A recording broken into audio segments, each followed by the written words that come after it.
আছো সবাই? আজকে ভিডিওটাতে আমি তোমাদের সাথে এই মেকআপ লুকটা শেয়ার করব। খুবই ইজি স্টেপসে তোমরা এই লুকটা অ্যাচিভ করতে পারবে। লুকটা কিন্তু খুব সিম্পল মানে ক্রিয়েট করা, অ্যাট দ্য সেম টাইম ভীষণ গর্জিয়াস। তোমরা দেখতেই পাচ্ছ। তোমরা এই লুকটা রিক্রিয়েট করে যখনই বেরোবে না, ট্রাস্ট মি সবাই তোমাদের কিন্তু কমপ্লিমেন্ট করবে। আজকের এই লুকটা আমি স্পেসিফিক্যালি ক্রিয়েট করেছি সপ্তমীর দিনের জন্য, আর আজকে আমি সমস্ত সুগা কসমেটিক্সের মেকআপ প্রোডাক্টস ইউজ করেছি। বাট তোমরা চাইলে এই লুকটা অষ্টমী, নবমী, দশমী, ষষ্ঠী যেদিন তোমাদের ইচ্ছে সেদিনে রিক্রিয়েট করতে পারো। আর অবশ্যই যদি লুকটা তোমরা ক্রিয়েট করো দেন আমাকে ট্যাগ করো, আমি কিন্তু আমার সোশ্যাল মিডিয়াতে সেটাকে রিপোস্ট করবো। ঠিক আছে, তো চলো এবার বেশি কথা না বলে আজকের ভিডিওটা আমরা শুরু করি। প্রত্যেকটা প্রোডাক্টসে কিন্তু purchase links with shade name তোমরা ডেসক্রিপশন বক্সে পেয়ে যাবে। আমি স্ক্রিনে কিন্তু প্রোডাক্ট দেখানোর সাথে সাথে প্রোডাক্টটার নাম, শেড আর প্রাইসটাও মেনশন করে দিই তোমাদের সুবিধার্থে। তো তোমরা প্লিজ একবার না সেটা চেক করে নেবে। মানে নিচের দিকে দেখবে সাদা লাইক ফন্ট ওটা লেখা থাকে, তোমরা অনেকে হয়তো নোটিস করো নি, বাট আজকের পথে কিন্তু অবশ্যই সেটা নোটিস করো। ঠিক আছে, তো চলো এবার বেশি কথা না বলে আজকের ভিডিওটা আমরা শুরু করি। Let's go. প্রথমে আমি ইউজ করে নিচ্ছি sugar base of glory poor minimising primer. এটা একটা সিলিকন বেসড প্রাইমার, কিন্তু এটার কনসিস্টেন্সি একদমই থিক নয়, খুবই থিন কনসিস্টেন্সি, যে কারণে স্কিনে খুব ভালোভাবে স্প্রেড হয়ে যায় আর স্কিনে খুব সুন্দর একটা স্মুথ সফট এফেক্ট প্রোভাইড করে। আর এর উপরে যখন আমরা মেকআপ অ্যাপ্লাই করি, মেকআপটাও খুব ফ্ললেস দেখায়। এটা কিন্তু পোর মিনিমাইজিং প্রাইমার, তার জন্য আমি প্রথমে প্রোডাক্টটাকে ওয়ার্ম আপ করেছি, তারপরে ট্যাপিং মোশনে অ্যাপ্লাই করছি। পোর মিনিমাইজিং প্রাইমারগুলো কিন্তু এরকমভাবে অ্যাপ্লাই করতে হয়। কালার কারেকশন আমি অফ ক্যামেরাতেই করে নিয়েছি। ফাউন্ডেশনের জন্য আমি ইউজ করছি সুগার ফেস ফাউন্ডেশন স্টিক, আর এটা শেড হচ্ছে 40 ব্রেভে, যেটা আমার exact skin tone match. But আমি জানি না ভিডিওতে কেন এটা আমার স্কিন টোনের থেকে লাইট দেখাচ্ছে। এটা মানে হয়েই থাকে আমার সাথে সবসময়, আমি যেই ফাউন্ডেশন ইউজ করি না কেন ভিডিওতে সেগুলো লাইট দেখায়, প্রবাবলি লাইটিংয়ের জন্য। বাট এটা আমার কিন্তু এক্সাক্ট স্কিন টোন ম্যাচ। আর এটা কিন্তু একদম ফুল কাভারেজ ফাউন্ডেশন, খুব কম কোয়ান্টিটিতে লাগে। তোমরা কিন্তু ফাউন্ডেশনটাকে না ড্র্যাগ করবে না, যে কোনো স্টিক ফাউন্ডেশনই কখনো ড্র্যাগিং মোশন অ্যাপ্লাই করবে না। অল ওভার ফেসে ডট ডট করে অ্যাপ্লাই করে নাও, অ্যান্ড দেন ব্রাশ দিয়ে বা বিউটি ব্লেন্ডার দিয়ে, যেটা প্রেফারেবল সেটা দিয়ে ব্লেন্ড করো। স্টিক ফাউন্ডেশনস আমি সবসময় ব্রাশেস দিয়ে প্রেফার করি ব্লেন্ড করার জন্য, কারণ ইজিলি ব্লেন্ড হয়ে যায়। আর এই ফাউন্ডেশনটার কিন্তু ব্যাক সাইডে তোমরা একটা ব্রাশও পেয়ে যাবে। আচ্ছা, আমি কিন্তু আজকে কোনো কনসিলার ইউজ করবো না, তার বদলে আমি সেম ফাউন্ডেশনটাই আরেকবার আমার চোখের তলায় চোখের উপরে অ্যাপ্লাই করে নেবো, লাইক আরেকটু কভারেজের জন্য। তোমরা চাইলে কনসিলারও অ্যাপ্লাই করতে পারো, বাট আমি করলাম না। যাই হোক, পাউডারের জন্য আমি ইউজ করছি sugar dream cover SPF15 mattifying powder. এটা শেড হচ্ছে 30 কোকোচিনো, যেটা আগেই আমার স্কিন টোন ম্যাচ টাচ আপের জন্য একদম পারফেক্ট, খুব সুন্দর একটা কভারেজ প্রোভাইড করে। আর লাইক তুমি যদি পাউডারটা অ্যাপ্লাই করো না, তোমার মুখটা একদমই ফ্যাকাশে দেখাবে না, যেটা মোস্ট অফ দি পাউডার্সে হয়েই থাকে। নেক্সট আমি ইউজ করবো sugar control de force face palette in the shade 02 vivid victory. এই পার্টিকুলার শেডটা আমার স্কিন টোনের সাথে খুব ভালোভাবে যায়। এটা আমার খুব পছন্দের because of the blush shade. খুব ডার্ক একটা রোজ ব্লাশ কালার তোমরা পেয়ে যাচ্ছ এটার সাথে, with a warm bronzer and golden like a champagne kind of a highlighter. আর এই যে প্যালেটটা না, এটা মিডিয়াম টু ডার্ক স্কিন টোনের জন্য একদম পারফেক্ট। 01 শেডটা আমার কাছে রয়েছে, বাট ওটা থেকে আমি এটা বেশি প্রেফার করি। তো আমি ভালো করে আমার ফেসটাকে ব্রঞ্জ আপ করে নেবো, তারপরে আমি চলে যাবো ব্লাশে। আমি একটু ব্লাশ বেশি অ্যাপ্লাই করে নিয়েছিলাম। যাই হোক, সেটাকে একটু টোন ডাউন করার জন্য আমি যে ব্রাশটা দিয়ে ফাউন্ডেশন অ্যাপ্লাই করেছিলাম, সেম ব্রাশটাই আরেকবার সোয়াইপ করে নেব। পরে মনে হলো যে না করলেও হয়তো হতো, বিকজ হাইলাইটার অ্যাপ্লাই করার পরে না ব্লাশের লাইক কালারটা একটু টোন ডাউন হয়েই যায়।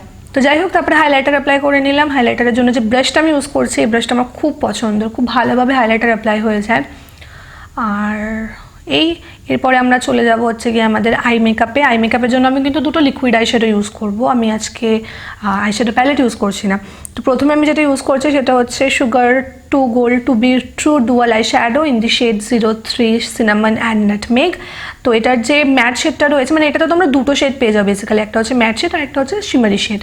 তো ম্যাট শেডটা আমি আমার চোখের কোনার দিকে অ্যাপ্লাই করে নিচ্ছি, দেখো এরকমভাবে। আর তারপরে একটা পয়েন্টেড ব্রাশ দিয়ে সেটাকে ব্লেন্ড করে নেবো। এটা এত পিগমেন্টেড, এটা আমি ফার্স্ট টাইম ইউজ করছি অ্যাকচুয়ালি, তো আমি জানতাম না যে মানে এটা এতটা পিগমেন্টেড হবে, তো একটু বেশি অ্যাপ্লাই করে নিয়েছিলাম। যাই হোক, সেটাকে ভালো করে ব্লেন্ডও করে নিয়েছি, অসুবিধা হয়নি। আর খুব তাড়াতাড়ি এটা কিন্তু সেট হয়ে যায়, তো সেক্ষেত্রে তোমাদের খুব ফাস্ট এটাকে ব্লেন্ড করতে হবে। দেখো, এটাকে কিন্তু আমি অল ওভার আইলিডে অ্যাপ্লাই করলাম না, জাস্ট ক্রিজ লাইন অ্যাপ্লাই করলাম। আমি কিন্তু একটা চোখে একবারই করছি, মানে ধরো এই চোখটাতে করলাম, শেষ করলাম, তারপরে আমি নেক্সট চোখে যাচ্ছি। এরকমভাবে করলে কি হবে, যে কোনো প্যাচিনেস ক্রিয়েট হবে না, ইজিলি ব্লেন্ড হয়ে যাবে। মানে ধরো প্রোডাক্টটা তুমি দুটো চোখে অ্যাপ্লাই করলে, দেন একটা চোখে ব্লেন্ড করলে, তারপর আরেকটা চোখে ব্লেন্ড করতে গেলে এটা করো। আচ্ছা, এরপর আমি কনফিউজ ছিলাম যে কোন শিমারি শেডটা অ্যাপ্লাই করব, মানে ওই নাটমেগের ওই শিমারটা ইউজ করব নাকি আমি 04 পিনাট বাটার অ্যান্ড জেলি যে শেডটা আমার কাছে রয়েছে সেটা শিমার শেডটা অ্যাপ্লাই করবো, but I ended up using the 03 shimmer shade. তো আমি এটাকে ফার্স্টে খুব কম কোয়ান্টিটিতে অ্যাপ্লাই করছি, তারপরে আমি সেটাকে আমার ফিঙ্গার টিপ দিয়ে ব্লেন্ড করে নেবো, কারণ আঙ্গুলের থেকে ভালো টুল কিছু হয় না। তোমরা চাইলে ব্রাশ ইউজ করতে পারো, বাট আমার মনে হয় যে এই টাইপের শেডগুলো না ফিঙ্গার টিপ দিয়ে ব্লেন্ড করাটা একটু বেশি ইজি হয়ে যায়, প্লাস ভালোভাবে ব্লেন্ডও করতে পারবে। এরপরে চলে যাবো আইলাইনারে। আর আজকে আমার কাছে আমার ফেভারিট একটা প্রোডাক্ট আছে, সেটা হচ্ছে গিয়ে এই সুগারের I told you so smudge proof eyeliner in the shade 01 black swan, যেটা আমার খুবই পছন্দের একটা আইলাইনার, কারণ এটা জেট ম্যাট ব্ল্যাক আইলাইনার। কিন্তু আমি ডাইরেক্টলি অ্যাপ্লিকেটারটা দিয়ে অ্যাপ্লাই করবো না, আমি একটা আইলাইনার ব্রাশ দিয়ে অ্যাপ্লাই করছি, তোমরা চাইলে অ্যাপ্লিকেটারটা দিয়েও অ্যাপ্লাই করতে পারো। আচ্ছা, আমি কিন্তু আজকে একটু থিক উইংড আইলাইনার ড্র করব, এটা পুরোপুরি তোমাদের উপর ডিপেন্ডেড। তোমরা চাইলে পাতলাভাবেও উইংড আইলাইনার ড্র করতে পারো বা আরও থিকলি করতে পারো, depending on your I structure.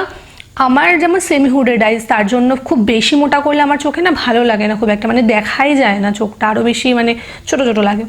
তো তার জন্য আমি কী করি, আমি একটু মিডিয়াম রাখি আর কি থিকনেসটা।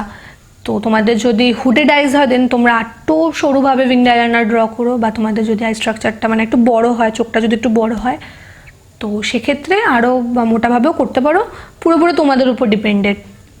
তো দেখো আমি কিন্তু প্রথমেই মোটা করছি না, আমি মিডল পোর্শন থেকে আইলাইনারটা ড্র করা স্টার্ট করছি, তারপরে উইংড আইলাইনার ড্র করে দেন চোখের কোণার দিকে কিন্তু আমি আইলাইনার অ্যাপ্লাই করছি। আর তোমরা আমার ফেস এক্সপ্রেশন দেখে বুঝতেই পারছো যে মানে খুব একটা কঠিন সময়ের মধ্যে থেকে আমি যাচ্ছি। এবার আসবে সব থেকে কঠিন পার্ট, সেটা হচ্ছে মানে বাঁ দিকেও সেম আইলাইনার ড্র করা। উফ বাপরে বাপ, দুদিকে আমার কখনো সেম উইংড আমি ড্র করতে পারি না। আমি হাজার ট্রিক্স ফলো করি, আমি হাজার টিপস ফলো করি, যাই করি না কেন আমার দুটো চোখে সমান আইলাইনার হবেই না, আনলেস আমি ক্লাসিক সিম্পল আইলাইনার ড্র করছি তাহলে ঠিক আছে, বাট যদি আমি উইংড আইলাইনার ড্র করি না খুব কষ্টে আমাকে দুটো চোখ সমান করতে হয়, তাও হয় না, মানে একটু এদিক ওদিক তো হবেই। দেখো মানে এই চোখটা আমি করতে খুব ভয় পাচ্ছিলাম আর খুব প্রবলেম হচ্ছিলো আমার, কেন জানি না। তো যাই হোক আমি কোনো মতে আর কি সেটাকে ম্যানেজ করলাম, ঠিক আছে। এরপর আমি কি করব, আমার লোয়ার ল্যাশ লাইনে না এই ব্রাউন কাজলটা অ্যাপ্লাই করে নেবো। এটা হচ্ছে Sugar kohl of honour intense kajal, আর এটা শেড হচ্ছে 02 ব্রাউন র্যাক, ভীষণই পিগমেন্টেড। কিন্তু দেখো এটা কিন্তু আমি অল ওভার লোয়ার ল্যাশ লাইনে অ্যাপ্লাই করছি না, আমি শুধু কোনার দিকে মানে বাইরের পোর্শনটাতে একটুখানি অ্যাপ্লাই করছি, তারপরে একটা পয়েন্টেড ব্লেন্ডিং ব্রাশ দিয়ে সেটাকে ব্লেন্ড করে নেবো আমার ল্যাশ লাইনে। তোমরা যদি প্রথমেই অ্যাপ্লাই করে নাও তারপরে যখন ওটাকে ব্লেন্ড করতে যাবো ওটা খুব ইন্টেন্স একটা লুক আসবে, বাট আমি অত ইন্টেন্স লুক চাইছি না, তার জন্য আমি সামান্য পরিমাণ নিলাম অ্যান্ড সেটাকে অল ওভার ল্যাশ লাইনে ব্লেন্ড করে নিলাম। মাস্কারা আমি ইউজ করছি Sugar lash move limitless mascara 01 black with a bang, খুব সুন্দর ফলস আইল্যাশেস এফেক্ট দেয়, বাট আমি আজকে ফলস আইল্যাশেস ইউজ করবো, তোমরা চাইলে করতেও পারো বা নাও করতে পারো। দেখো আমি তোমাদের জাস্ট স্টেপগুলো দেখাচ্ছি, এরপর যদি তোমাদের মনে হয় যে তোমরা এর মধ্যে থেকে এই স্টেপটা করবে না দেন করো না, যদি মনে হয় কোনো স্টেপ তোমরা অ্যাড করবে অবশ্যই করো, পুরোপুরি তোমাদের উপর ডিপেন্ডেড তোমরা কীভাবে কী করবে। আমি জাস্ট তোমাদের দেখাচ্ছি যে এরকমভাবে করলে করতে পারো। চলো এরপরে চলে আসি লিপস্টিকের, তোমাদের দুটো অপশন দেবো লিপস্টিকের। ফার্স্ট অপশনটা দিচ্ছি সেটা হচ্ছে sugar matte attack transfer proof lipstick in the shade 06 spring crimson, খুব সুন্দর একটা রেড কালার, লিটারালি তোমরা যদি ম্যাক রুবি বুটা ট্রাই করে থাকো না কাইন্ড অফ সিমিলার এই দুটো শেড, বাট এটা যেমন আমার এই শেডটা আমার বেশি পছন্দ ম্যাক রুবি বুট থেকে। আমি জানি না যে ওই প্রশ্ন তো আমরা যাচ্ছি না যে ম্যাক রুবি বু কেন হাইপড বা কিছু, বাদ দিলাম ওই সব প্রশ্ন। আর এই লিপস্টিকটা আমি অ্যাপ্লাই করে নিলাম একটা রেড শেড, তোমরা যদি রেড অ্যাপ্লাই করতে না চাও then I have a nude option which is this matte as hell lip crayon in the shade 07 viola, আরেকটা আমার খুব ফেভারিট নিউড কালার।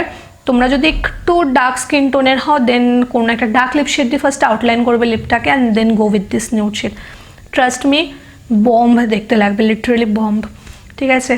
তো ও বাই দ্য ওয়ে আমি আমার চোখের কোনায় কিন্তু একটু শিমার অ্যাপ্লাই করে নিয়েছিলাম, একটা হাইলাইটার অ্যাপ্লাই করে নিয়েছিলাম যেটা আমি অ্যাড করতে ভুলে গেছি। তো যাই হোক এই হচ্ছে আমার ফাইনাল লুক, আর আশা করবো আজকে ভিডিওটা তোমাদের ভালো লেগেছে। যদি ভালো লেগে থাকে দেন জানো কি করতে হবে ভিডিওটাকে একটা লাইক, আর তোমরা যদি চাও ভিডিওটাকে তোমাদের ফ্রেন্ডস ফ্যামিলি মেম্বার্সদের সাথে শেয়ারও করতে পারো, তাহলে হয়তো তাদেরও একটু হেল্প হয়ে যাবে, তাই না? আমারও হেল্প হবে অবভিয়াসলি, বিকজ আমারও তাহলে ফ্যামিলিটা একটু বড় হবে, তাই না? তো ব্যাস এই দেখা হবে পরের ভিডিওতে, নিজেদের খেয়াল রেখো আর ভালো থেকো, বাই।